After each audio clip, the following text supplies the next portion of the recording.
good condition. Very cool. I'm rolling. Awesome, thanks. So this was one of the deals that we talked about today. So I bought it for $1,750. We listed it at $2,899. Agent that brought it to me, it was off market. She knew someone in her, I don't think it was her office, I think it was a friend who she's known for the business for 20 years that had the listing coming up. She called me and said, hey, they got a lower investor offer. This is what I think it'll take to get the deal done. Are you interested? And I said, well, we'll take a look. Came, met with the seller, talked with her for a little bit, and she just wanted to know someone that wasn't going to mess around with her, that was going to close. She just wanted assurance because I think she's going to a nursing home or going to a rental or something, and she just said, hey, I don't want to go on the market. I want to go in with someone that I know is going to close, and I just reassured her I'm that person, and it was a really cool opportunity. It was all original. They owned it for 30, 40 years, and so originally there was a wall right here. This was a support beam, and then there was a wall going this way. So with it going this way, this wasn't holding up anything. This wasn't holding up anything. And to remove this, there would have been crazy engineering. So we left that there, and we opened up this kitchen completely, because previously it was like this weird U-shaped thing, and you had this separate living space right here, and then you had the living room right here, and then the dining room, there was an entrance that went through right here into the dining room. So I said, okay, let's open it all up. Let's make the kitchen a lot bigger. So that's why we did this right here. You still have a grand living room. The formal dining room's around the corner, and then you also have like a sitting family area over here. Few big differences are quartzite, natural stone. I put in almost all my projects. All the cabinets are custom, and it's just a really good finish. People notice it right when they walk in, the difference in quality that I put in all my stuff. Cabinets are all local cabinet maker here in San Diego. And yeah, it's just a really good finish I try to put on all my projects. The custom things alone, no one's really putting custom cabinets in their properties. They're all getting prefabricated stuff. You can tell they're a lot smaller. They don't feel the same. They don't open and close the same. It's a really nice touch. Does that slow down the process at all? No, not at all. They're pretty quick. This project took us like probably 10 weeks. And they come in as soon as we like finalize the floor plan, and we're like, hey, this is what we're doing 100%. Then they come in and measure, and they'd have these in within 3 weeks. Yeah. Like they've done 5 installs for me in the last month and a half. Wow. So like they have it down. They move quick. And I always try to open up space as much as possible with it super closed off. Like it could have worked. I could have made it work with what we were doing, but this is just way better, the open up space and cohesiveness as you go all the way through. Do you always stage these projects? Oh, for sure. Yep. For sure. And I spend more on staging than probably most do, but I think staging tells such like a big story of the home. Like this staging was probably $7,000, where I could have got it for like probably $4,500, but it's completely different. So then we go spend all this time on the remodel to do not great staging. It doesn't make sense. Because in the home, they don't have the same effect. You want like an emotional connection when people walk in the home. I've always been a huge proponent of staging, and that's why I go and I just try to put the best staging possible I can without blowing through the budget. So then out here, that used to be a huge window, and since we knew there was a huge window right here, and it went all the way to the top, we knew, okay, there was nothing supporting under here, because it wouldn't make sense to do that. So we threw this door in right here. It opens all the way up, it bifolds. Sweet, better lighting. 100% better lighting. And then back here, there was like concrete, and the concrete was there were root intrusion. And so everything was super wobbly. So instead of putting new concrete, we put pavers because it looks better. And then this, it was red brick, and we didn't want to rip it out because it just didn't make sense to rip it out. So we went and we did a brown finish on it. And then these are the olive trees we threw in. So there was a bunch of just like old shrubs all through here. And I was going to leave him. My buddy's like, hey, your house looks great, but the backyard looks like grandma's house. And he told me that at 9. And then at 9:30, I told the guys, rip out everything, and we're replanting it today. So they were not happy with me, but we got it done. And there was just like ivy and crap all through here. We ripped it out. A cool thing we did right here is there was like, I guess it's called an atrium. And there was just a couple small plants, and we threw an olive tree because that's where the master bedroom is. So you're looking out to the olive tree. It's a nice little touch. It's cool.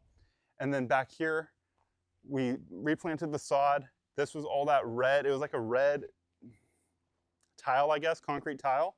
And then here, there was an old hot tub in here. And it would have been $40,000 to fix it and replace it and get it back to where we needed. So we filled it in with concrete, made this all flat, and then I put one of these back here just to fill up the space. Nice. Some buyers like it, some buyers don't. If they don't like it, we'll just take it. So backyard's pretty sick, low maintenance. Very nice. And us ripping out everything and putting new down, it was definitely a good move. It brought the backyard back to life. Added like 3 days to the renovation, but well worth it. Trimmed up all the palm trees, just like all backyard. I've never been like a big person to spend a lot on landscaping, but I've started doing it recently and it makes a massive difference when people come out in the backyard. This is more appealing. 1,000%. And like you come through and people walk through like a beautifully renovated house, then they walk in the backyard, they're like, why didn't you do anything back here? It feels like you cheaped out. Exactly. Everyone wants everything done turnkey, which I 100% get and respect. Here is a bedroom / office. It had like a crappy closet in the corner. I ripped out the closet and I'm telling buyers, hey, this was the 4th bedroom. I have it as an office. If you want the 4th bedroom, more than happy to build you a closet and put a fan in here. But yeah, I thought it'd be better as an office. And if someone wants the 4th bedroom, super easy for us to do. And then back here we have the primary. We didn't do anything with the floor plan back here. It was pretty solid. So we have the primary. I have built-in closet right here. Thing's huge. Yeah, it's massive.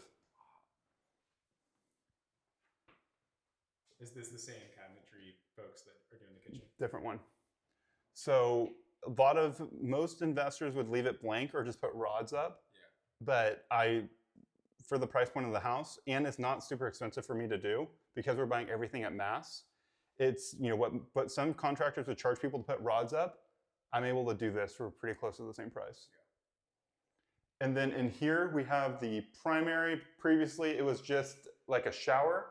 We ran it all the way across, added the soaking tub. Obviously you're looking into the olive tree now instead of a wall. And then same custom cabinets that are in the kitchen and also quartzite countertops. A lot of people, in my opinion, so it's like all in the details, right? All the faucets are Delta.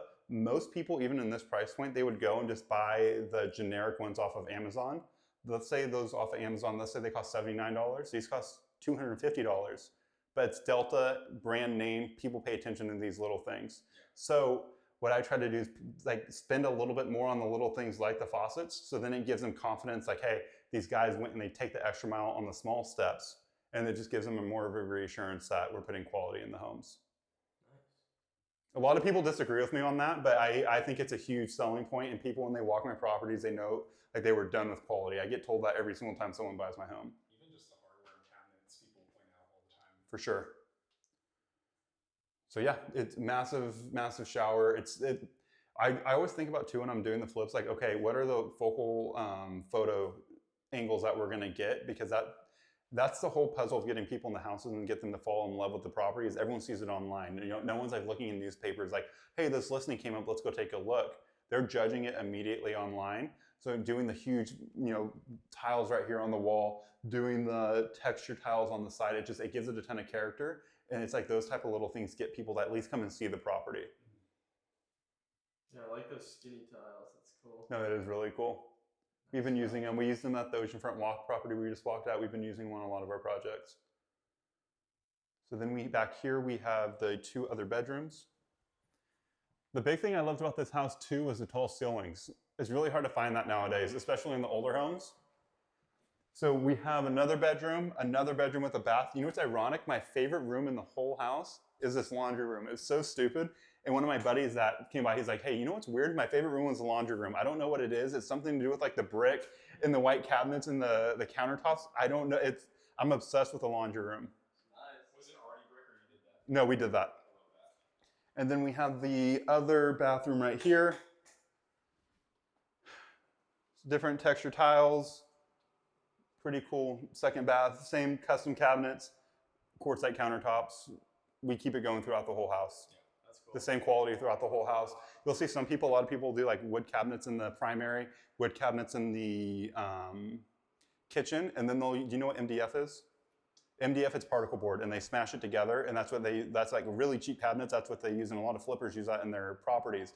And they'll go put like the MDF in the other bathrooms and in the laundry room. they're only saving a couple grand, but buyers notice that right away because you're like, okay, these cabinets look good. Then you're like, what the heck are these? So I try to keep everything cohesive throughout the whole house. Same materials in the kitchen are used in the laundry or used in the bathroom. And then here's the last bedroom. So all of them are good space, all new windows. AC was replaced a year ago, so we didn't replace it. So if like a water heater is 4 to 5 years old, we'll replace it. But like with the water heater a year old and the AC a year old, there's no need to replace it. They're basically brand new. Right. Even like these, like you see, like people are going with this design and a lot of flips, but like cheap, like you can tell that's a quality door. No, for sure, absolutely, absolutely. The panel, all the doors are solid. They're not hollow. So it's all the little details like that make a massive difference. Engineered hardwood, not LVP. We put caulking along all the bottoms of the baseboard, so you'll go and flips. That's one of my biggest pet peeves, and you'll see the gaps between the baseboards because they don't go and caulk them. It's my biggest pet peeve. Bring that out, like baseboards are like one of my biggest pet peeves. Right. It's not that hard. It's not that hard to. Very trashy when it's incomplete. For sure, or they do the transition pieces, like from the tile to the flooring. I hate that. So I make sure it's always floated to where everything lines up evenly so there is no transition, because you have to do that transition when the flooring's like that so no one hits their toe against it.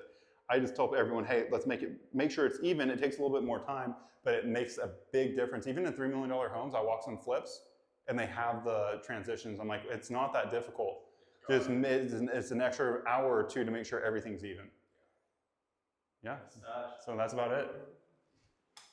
This is not my favorite flip I've done, but it's my favorite home I've done because of all of them I've done, I would love to live in this house. Yeah. Just because it's a single level, solid floor plan, like. Super functional. Absolutely. Love the time. For sure. I'm starting to see that pattern on like a lot of flips right now too. Not that exact pattern, but a lot of people are using pattern tiles where a couple of years ago they weren't. Yeah, we've definitely moved like from like the millennial looking homes that were going on 5 years ago. Right. Back to patterns, because they used to do this a lot like in the 60s and 50s, and then it went away, and now it's starting to come back a bit. Awesome. Any questions? Real hardwood? Yes, engineered hardwood. You don't really see real, like true hardwood is almost non-existent. You'll see it like in the houses they remodel them from like the 1890s, like 20 or 1930s. People will go put hardwood in again because that's what people want that are buying those homes. But now everyone like buying the newer homes or the homes not historic want the engineered hardwood. Yeah. I mean, how does this, obviously like LVP is like very common. Like, what's like the cost difference? Significant. Yeah. So LVP you can get for like $2.50, $3 a square foot. This is $6.50 to $12.50 a square foot, depending on what you get. I mean, you can tell the difference. For sure. The LVP looks plastic. LVP is like water resistant though, right? Where this is not, it can hold a little bit of water, but it can't set. Pour water in LVP, it's supposed to not do anything. So that's the main difference. I mean, can you seal it though to like prevent that? Not like if you left water there for an hour, I'm sure it's going to cause some damage. Yeah. But you know, it's not, LVP is more durable when it comes to that. But engineered hardwood, it's just a more high-end look, and people don't put it in their flips because it's more expensive. Yeah. Awesome, guys. Sweet. Right, I thought I was crazy. My buddy that came to walk it, he's like, dude, I'm obsessed with the laundry room. I'm like, oh, I'm glad it's not me. Good job. Thanks, dude. Appreciate it. Hopefully this one moves pretty quickly. How long has it been up for? 2 days. Oh, okay. Yeah. Nice. A lot of showing, a lot of activity. So How do you go about picking like the chandeliers and stuff? designer. Designer picks all that out. It's like way above my brain. I did it for a while, and it took I was picking out a lot of the stuff for a while, and it takes so much time, and I would get so frustrated that I found I've been using designers for the last year, and it's made a huge difference. Yeah. Me picking out material versus them, it's significant in terms of like what they're able to come up with. We would overthink it for too long, and they would come up with something much quicker. For sure, and it looks way better. Like especially like when it comes to like paint colors on the walls and all that type of stuff, like it gets really difficult. One thing I like too that I never see anymore, pop shelves. Like you can put decor up above those cabinets. Oh yeah, no, absolutely. You never see that anymore. It's hard if you don't have the ceilings like this. Yeah. You have the ceilings like this, it's a lot easier. Love the touch. Yeah, thanks, man. Yeah, I always try to the details are always the most important part on these because people notice them, especially if they've been looking for a while. They notice them real quick. Yeah, this is beautiful. They walk in and immediately stand out. For sure. It's so stupid, but like if you look at like all the light switches, all the screws are straight. If you look at all the baseboards, they're all caulked. If you look at like all like those little type of things, it's like, okay, if they're paying that attention to detail, you know, that it gives them more confidence when they're buying the home. Even at the $1 to $2 million price point, like people are pointing this out daily. Right. No, for sure. Yeah. So people appreciate it when they see it. How about appliances? Appliances, it depends on the price point. So like on the one I'm doing in Carlsbad, everything, I think I did Viking on that one. On the one in Mission Beach, I forget what we did on that. On between like 1.5 to 3 million, I'll do Forno. And under 1.5, we'll do like Samsung or LG. Okay. Yeah. Is Forno like the superior? Forno is just a little higher end than LG and Samsung. How does that go with Viking? Viking is so like you have Sub-Zero, then Viking. And they're almost equivalent. It just depends on who you ask. It depends on if like you talk to a cook, which one they like better. And then you have like Monogram, which is GE, and then Decor, and then you have like Thor, Forno, and then all like the traditional brands. KitchenAid, I guess, is everyone says KitchenAid is super great. I've never put them in a flip, but everyone's been talking about KitchenAid as being great. I like these. They're made out of Canada. Thor, is it Thor? I think it's Thor. They're made out of China, and they're a little bit more expensive. Forno's made out of Canada, and they have a higher end look and feel to them than like Samsung and LG, which is why I put them in these properties. Yeah, I've seen Forno around before. It definitely looks quality. For sure. No, I mean, this is built in. You have the water dispenser. It's solid to have it built in like that. You have the microwave drawer, and the ranges work pretty good, really good actually. Obviously, Viking and Samsung, they're superior, but you know, a range from Wolf is $20,000, $25,000. This is 6, 7. The average range is like 900 to 1,200. You know, so it's definitely a massive step up than what a lot of people put in their properties in terms of appliances. That's so cool that it's soft close. Exactly. That's awesome. So yeah. Oh, there's another half bath. Yep, so half bath, usually with a tile in there, but we just wanted to make it all cohesive. And we came in, engineered hardwood, same, you have the custom cabinet tops. And then in here, I always epoxy the garage, always gloss finish on top. We throw the flakes down. Nice. Cam lights in the garage.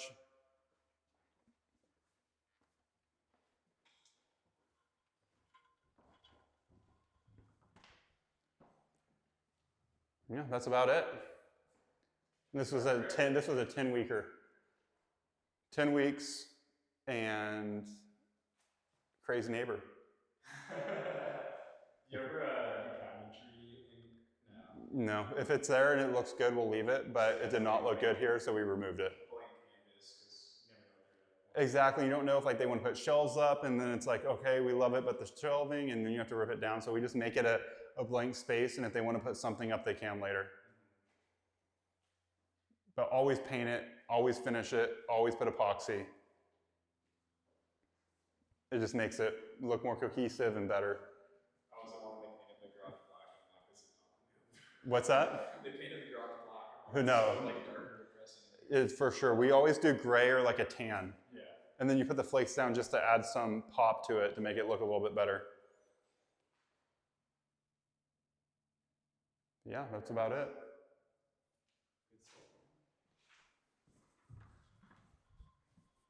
Excited to see this one go.